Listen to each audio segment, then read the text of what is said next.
This book is called Jeb Scarecrow's Pumpkin Patch by Jana Dillon. Jeb Scarecrow's Pumpkin Patch.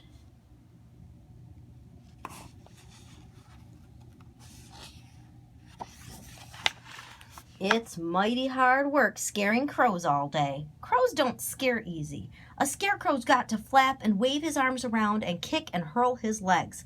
He's got to look like a wild man before he can scare those pesky, seed-guzzling, fruit-pecking crows. Jeb Scarecrow was just a kid, but he did a fine job guarding his family's pumpkin patch. Those pumpkin seeds had sprouted up all around him right nicely last spring. Now they were huge orange pumpkins basking in the October sun. In the evenings, when the crows were in their nests, Jeb ambled along home to the little straw cottage he shared with Mommo and Daddo in the woods at the edge of the pumpkin patch. "Jeb, I've got bad news for you, son," Mommo said that night at dinner. "There's talk among the crows of a big harvest celebration right in your pumpkin patch, the week before Halloween."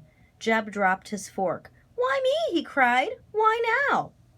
"Those crazy crows throw a party every year, son," said Daddo. "So far, it's been in other scarecrows' pumpkin patches. This year, they chose yours." "They'll pick and peck at all my pumpkins," wailed Jeb.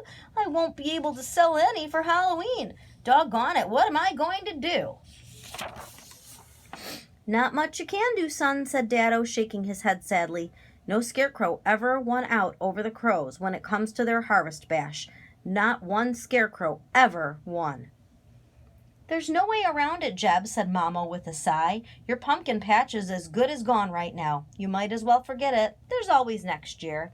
"Nope, they just can't have it. Not my pumpkin patch," said Jeb, and he stabbed his fork angrily into his cherry pie. Each day, Jeb Scarecrow stubbornly showed up in the pumpkin patch at dawn's first light. He tried to plot some way to save his pumpkins, but it took a lot of thought, and the crows didn't leave Jeb much time for deep thinking. "You're not partying here," Jeb warned Grandfather Crow as he swooped by. "Oh, yes, we are," cawed Grandfather Crow, "and no scarecrow can stop us. Least of all you, Jeb Scarecrow. You're nothing but a kid." And he flew away laughing. "Ha, ha, ha." "No one is celebrating in my pumpkin patch," Jeb yelled at Bernie Crow. "You wait and see, Jeb Scarecrow," mocked Bernie. "This pumpkin patch will be nothing but leftovers." And he flew away chanting, "Party, party, party." "You crows should celebrate in the wild, not in some hard-working scarecrow's patch," Jeb scolded Lucy Crow. "And eat berries when we could be eating giant juicy pumpkins? No, thanks," said Lucy Crow saucily. "We're going to eat pumpkins. That's right. These pumpkins. Your pumpkins." There's not a scarecrow alive who doesn't get nervous the night before he has to do something important. The night before the crow's big bash, Jeb tossed and turned and twirled until his sheets were twisted all around his middle. It was his last chance to think of a plan. He thought of this, he thought of that. He got up 3 times to eat. At last, in the darkest hour of night, Jeb hatched a plot. Never mind, not much sleep. Jeb was up at dawn. As soon as Mommo and Daddo heard him, they leaped out of bed. Jeb told them of his plan. "We'll help Jeb," said Mommo, "any way we can."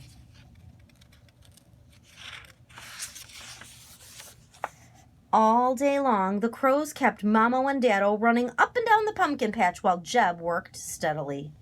He covered some of his pumpkins with a shirt, a shawl, or some other piece of clothing, and then mysteriously crawled under each one. "Give up, Jeb," cheered Grandfather Crow. "We crows will win. We lose. You lose. We win. You lose. We win. We win. Loser. Ha!" "What are you doing so sneaky-like under those clothes?" asked Lucy Crow. But Jeb didn't bother to answer. He kept on working. At sunset, Daddo shouted, "Jeb, the neighborhood crows have flown away to meet their guests." Jeb jumped out from under a scarf and said, "Mommo, Daddo, quick, we've got to set up the last part of my plan." The sky still glowed in the twilight, but the earth was dark and shadowy when the Scarecrow family was finished. I sure hope this works, whispered Mamo. Cross your fingers, Daddo said softly. Here they come, whooped Jeb. The sky darkened with noisy birds.